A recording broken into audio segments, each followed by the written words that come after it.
Welcome, and thank you for tuning in. You're listening to the Beyond 50 radio program. I'm Daniel Davis.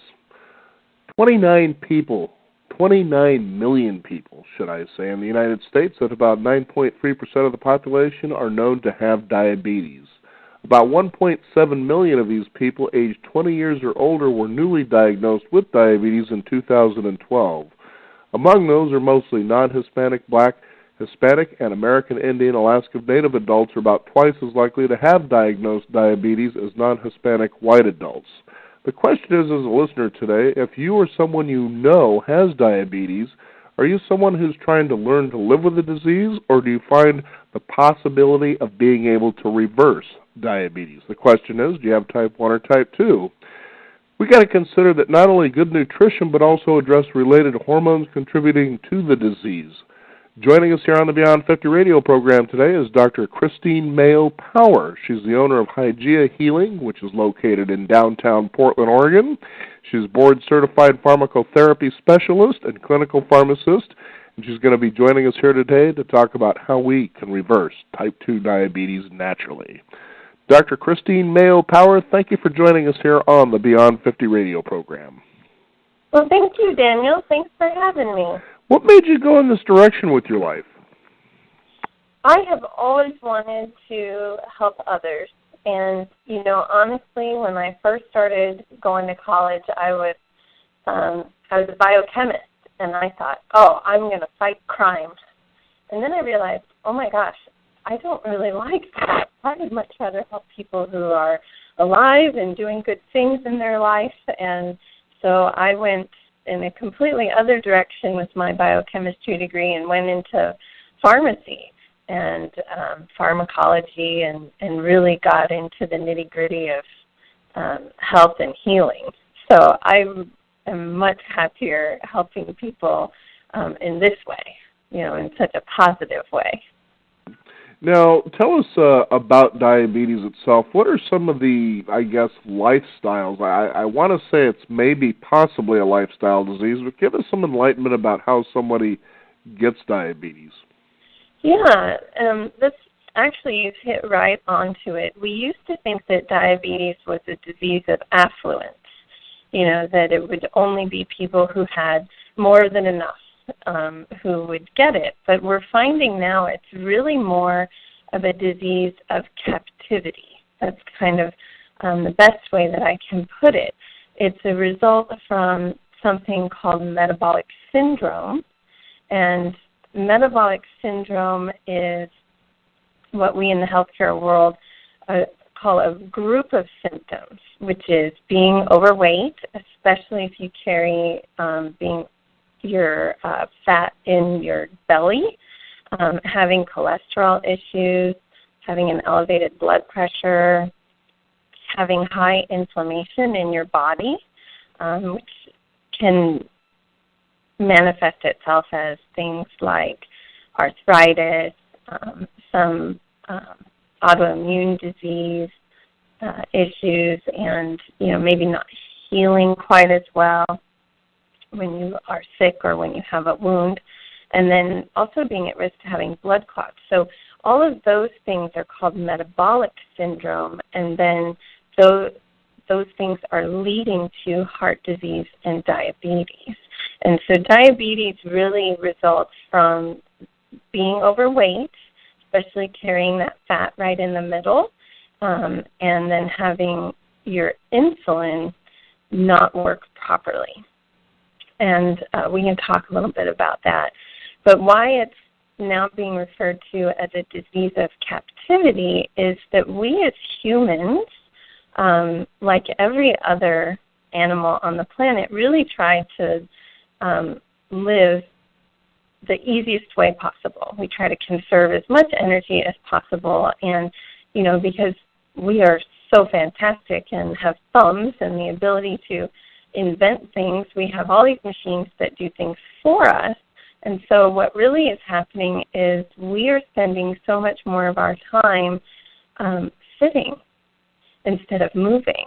And also, we don't necessarily have to spend all of our time preparing our food anymore. It used to be or even if you think about it this way, when you go camping, just really kind of making it a more basic lifestyle, is you have to go and get firewood, you've got to get your fire going, you have to prepare what you want to eat, and that whole process takes a lot of time. And now, with all of our busy lives, we are spending less and less time actually preparing our food, and instead are getting things that are pre-processed and things that are made for us.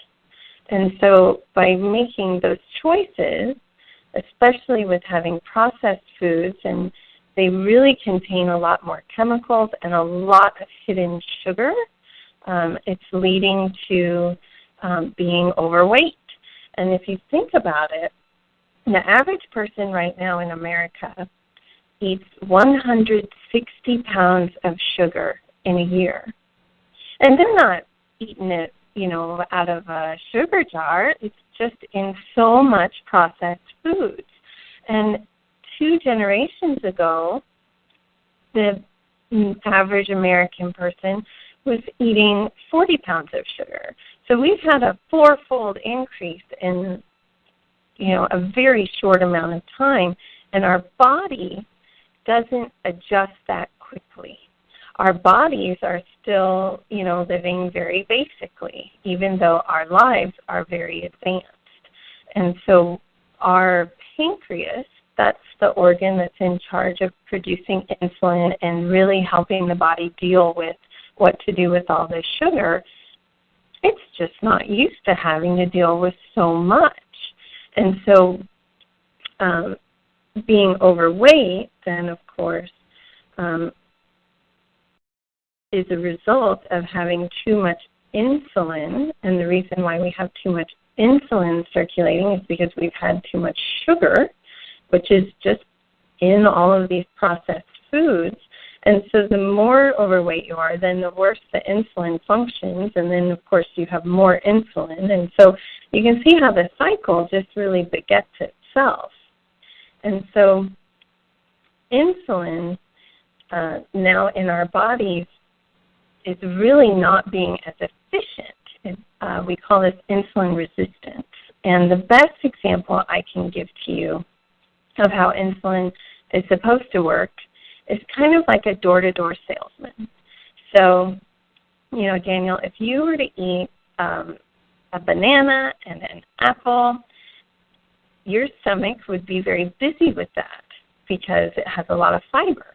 And so that means that over the course of an hour or two, just little bits would go into the intestine and signal the pancreas, hey, I've got a little bit of glucose here, got a little bit of sugar that I need you to do something with.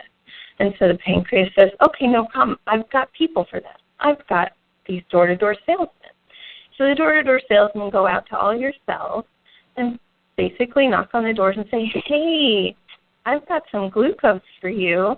It would really help you in being an active cell. Would you like some? And the cell goes, okay, sure, no problem.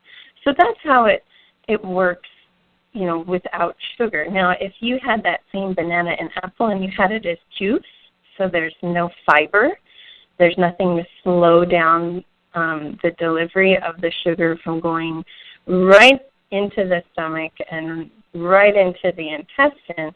So the pancreas goes, oh my gosh, we have so much sugar now to deal with. Okay, I better really put out a lot of these door-to-door salesmen. So what happens then, especially if this is how we are living for most of the day, most of the year, many years, is we're just having a lot of insulin being pumped out of the pancreas. So there's lots and lots of door-to-door salesmen. And just like you or me, I don't want to answer the door every single time. That gets annoying. And so what happens is the cells start ignoring the insulin. They start ignoring that door-to-door salesman. And so then the sugar, instead of going into the cell to be used as energy or stored as fat, is still in the bloodstream. And that is poisonous, really. And we measure that specifically with a test called a hemoglobin A1C. And so that's something, if you have diabetes, that they're checking for you every 3 months or so, and they really want to see how much of that sugar or glucose is still in your blood, that it's not being uptaken into the cells.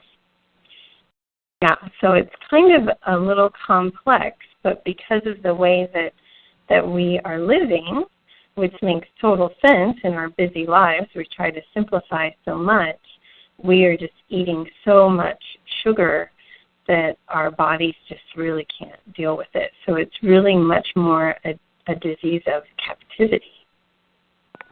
Well, it sounds like something that's also sort of a disease of sedentary lifestyle, it sounds like you're saying. Yes, very much so. And it totally makes sense. Our bodies really want to conserve energy. That's kind of how we're built. So, it's not like we're lazy. It's just, of course, we're going to find the most efficient way to do things, and we have to make ourselves move more. Yeah.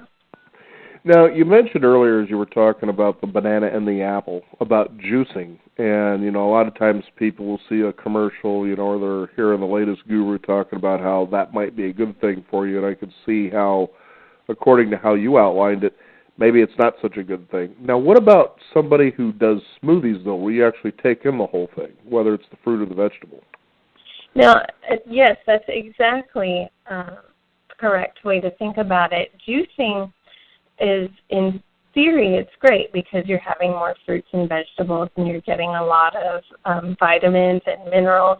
But the big problem is that you're removing the fiber. And so it's going through your system too fast. And it's still making it hard for your body to deal with the glucose, even though it's not added sugar.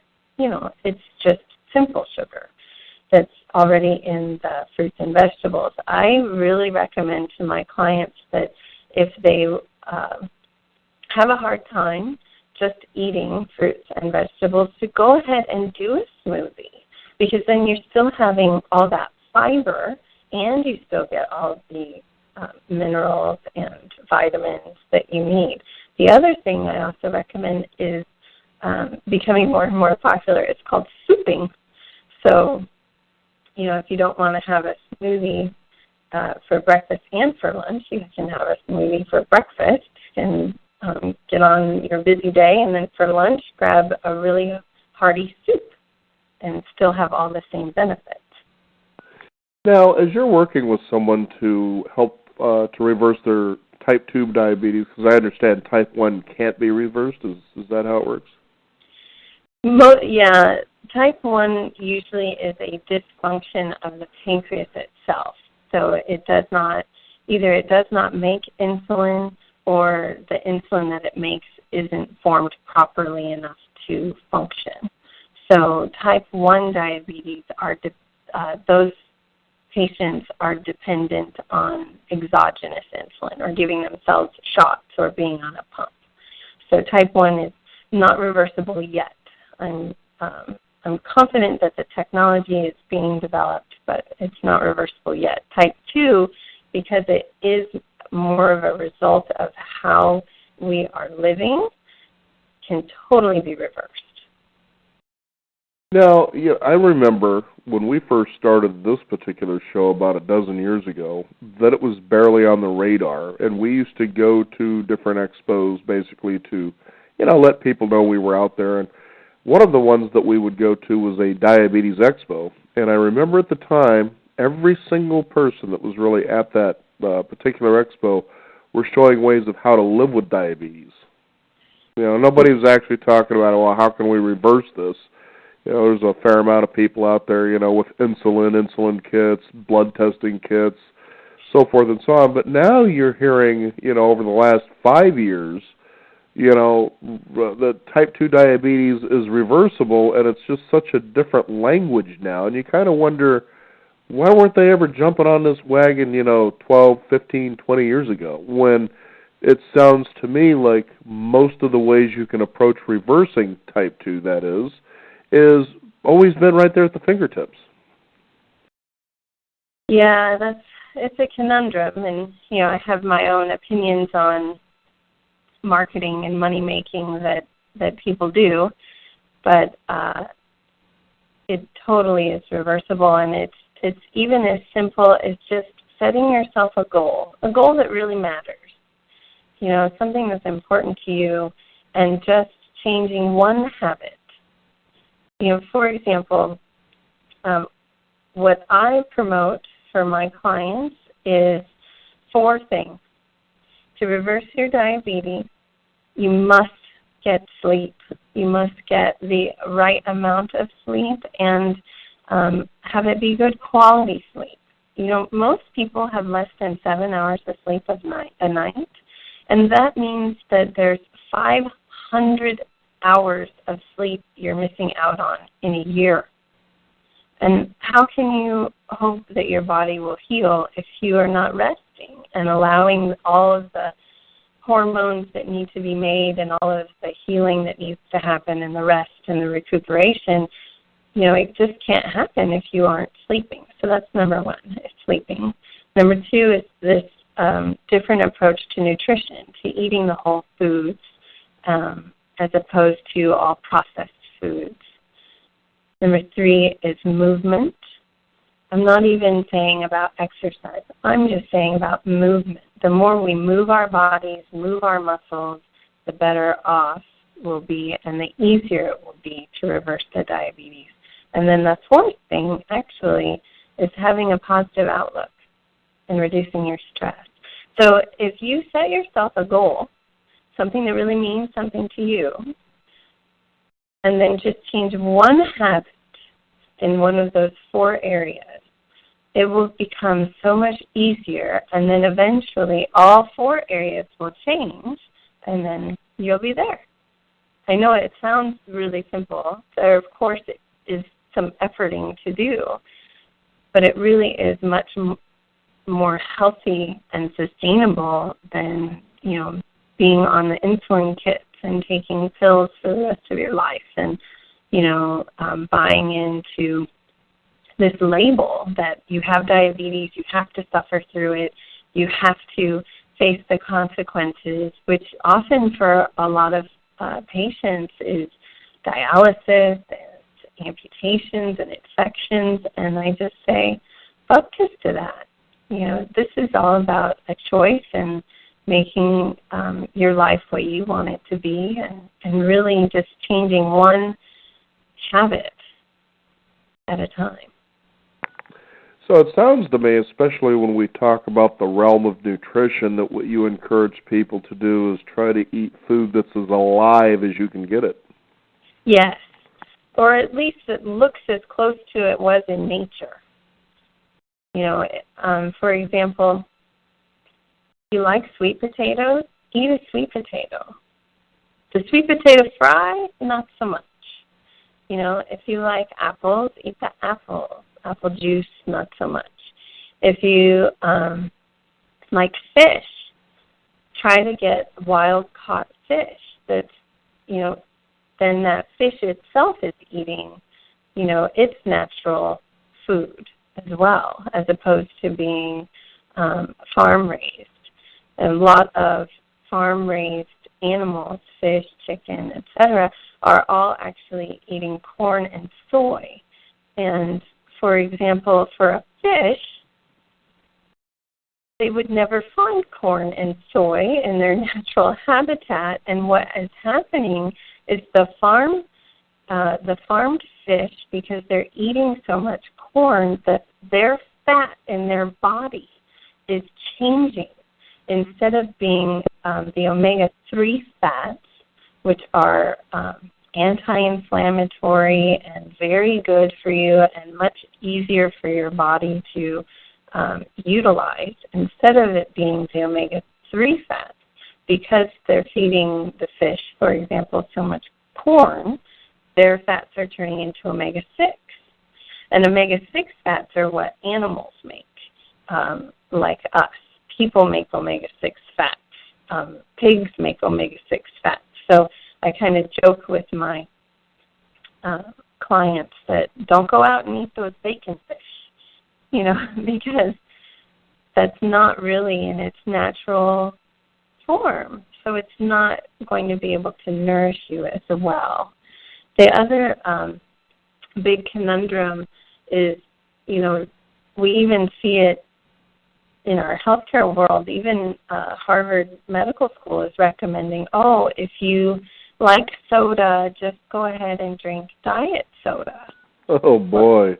Yeah, and that's a real problem, because diet soda has a twofold issue in my book.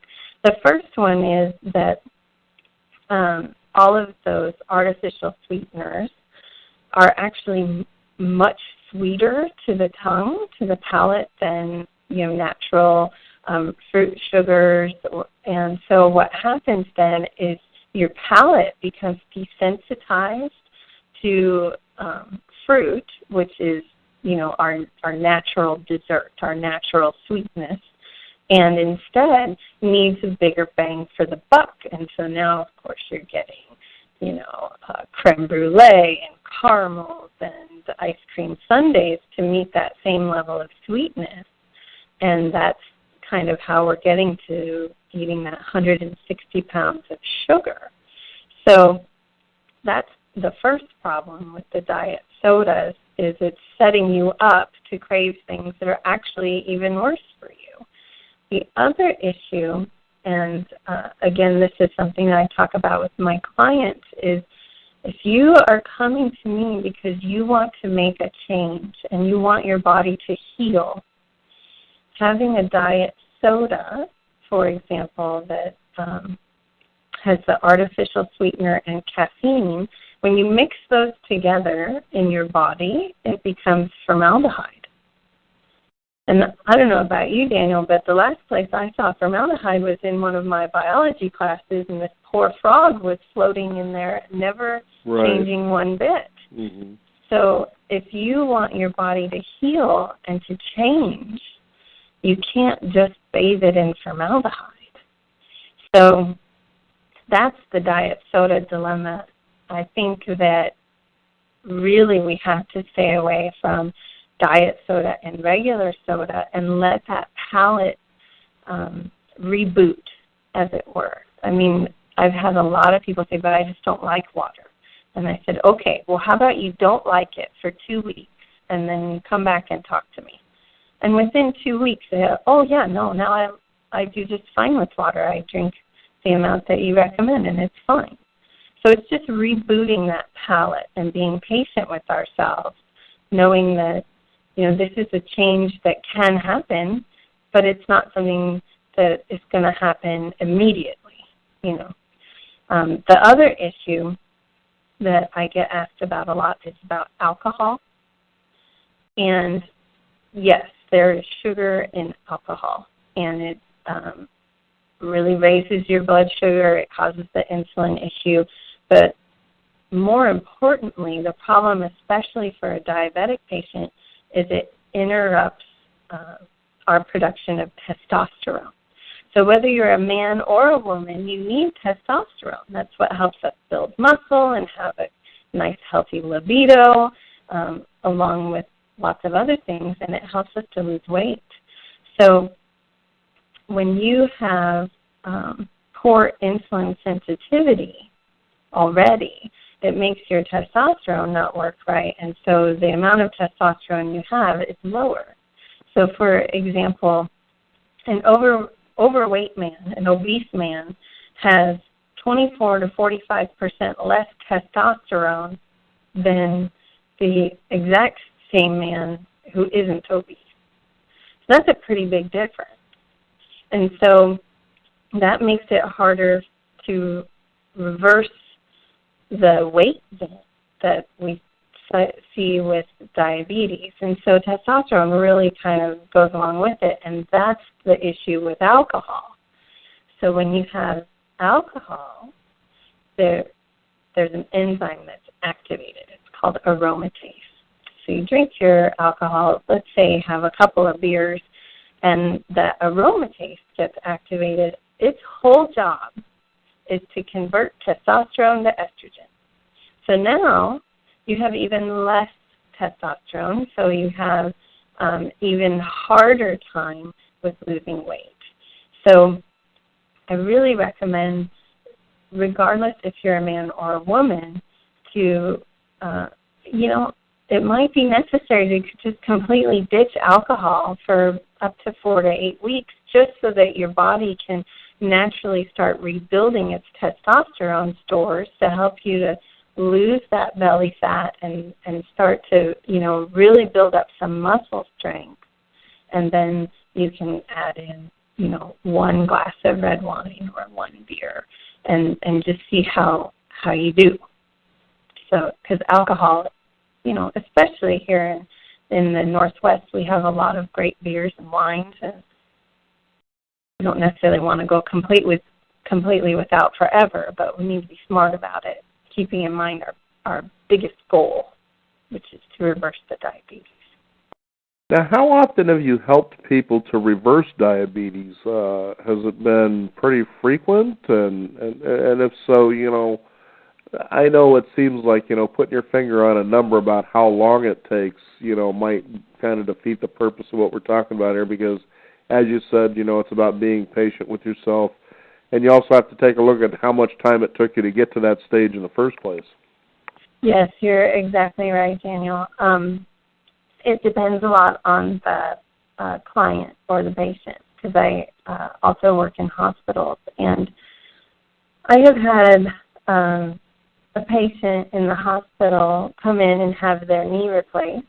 And, I've had a very frank discussions with this particular individual, and I said, look, having diabetes and going through this, surgery is really hard on your body, and your healing is going to be impacted. And if you want to, you can completely, shirk off this label of diabetes. And she was really motivated. So when she came in for her next knee replacement, she unfortunately had to have both knees replaced less than a year apart. She did not have diabetes on that when she came in for her second knee. So that's kind of a good gauge. Some people it can take up to a year. I have other clients, they're highly motivated, and especially if they come to me with pre-diabetes, where you're just right on the bubble. You're starting to get all of the symptoms, but the physician hasn't necessarily switched your label in the chart, and that can be reversed within a month. So it depends on the person and how motivated they are, because, for example, movement is such a big part of reversing diabetes. If you think about it, you lay down all night, not moving, really, and then you get up and you sit and you have breakfast, let's say, or you rush around and have your breakfast, and then you sit in the car and you drive in the car to work, and you sit at your desk at work, and then you go and you sit and have lunch, hoping that you get a lunch break, and then, as your stress is rising, then you have to get in the car and drive home. Then you go home exhausted, sit down and have dinner, and then maybe sit in front of the TV. So Americans are spending 2/3 of our day not moving at all. And so if you just add a little bit of movement to each piece of your day, you really can start reversing the diabetes even that simply, because there is no drug and no food that will benefit the diabetic more, especially in their insulin functioning and getting their testosterone levels back to where they should be, like safe and effective movement. Having your muscles contract, whether you're walking, standing, shifting your weight, having those muscles contract helps bring your blood glucose down, and it helps make those door-to-door salesmen more successful for your cells. So it makes that insulin more sensitive. And then if you start going all the way up to having exercise. We're recommended to have 30 minutes of exercise every day. When you start exercising, this ability to decrease your blood sugar and having the insulin work well, that lasts for 24 hours. That's pretty amazing. So what the studies are now showing, especially for diabetics, what is very helpful is doing what's called compound movements. So instead of just doing bicep curls, you use the whole body. You do a squat and do a bicep curl. And I know just saying these words makes some people just cringe because the last thing they want to do is go to the gym. So awesomely, just recently, a new study came out that showed that yoga has been found to be especially helpful because it has complex movements. You're using your own body weight, which is weightlifting. My body exists with some weight.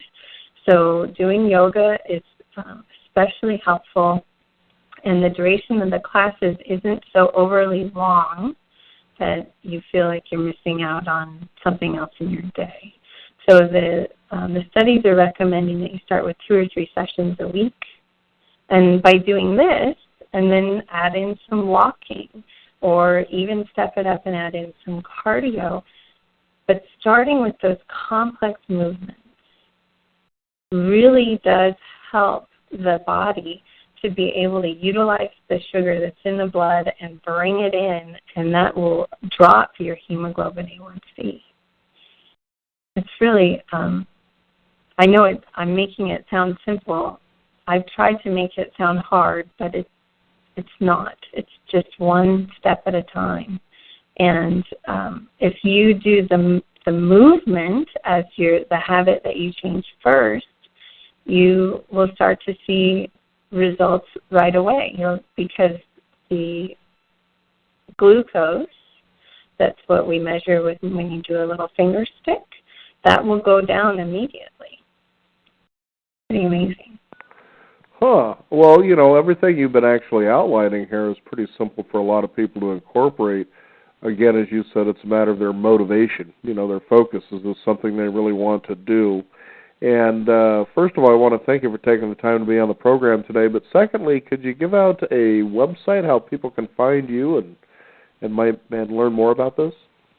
Yeah. So I work out of my healing center. We're in downtown Portland, in the 511 building. It's a medical building on Southwest 10th and Alder. And we are also online if you want to learn a little bit more about all the different things that we offer. We have yoga, and we do a really fun nutrition game that I invented. It's called Veggie Bingo. So each week everybody gets a bingo card, and the goal is to eat 25 different fruits and vegetables, and we end up sharing recipes and different ideas of, well, I don't have time to cook, but New Seasons has a great thing. Anyway, so that's one of the other things we have to offer. But you can check us out online. We're HygeaHealingOnline.com, and our phone number is 503-222-1739. Well, very good, Dr. Powers. Thank you so much for joining us here on the Beyond 50 radio program. What an eye-opener. Well, thank you very much for having me. I really appreciate it. You betcha. We want to thank you, the listeners out there, for tuning in. You can also discover more by visiting us at beyond50radio.com. That is the number 50. We do have a weekly e-newsletter we encourage you to subscribe to so you can keep updated on what we're doing here in the world of Beyond 50. We can also be followed on Twitter at Beyond 50 Radio as well, and Facebook. I'm Daniel Davis. Thank you for tuning in. This is the Beyond 50 radio program, and remember, live your day past halfway.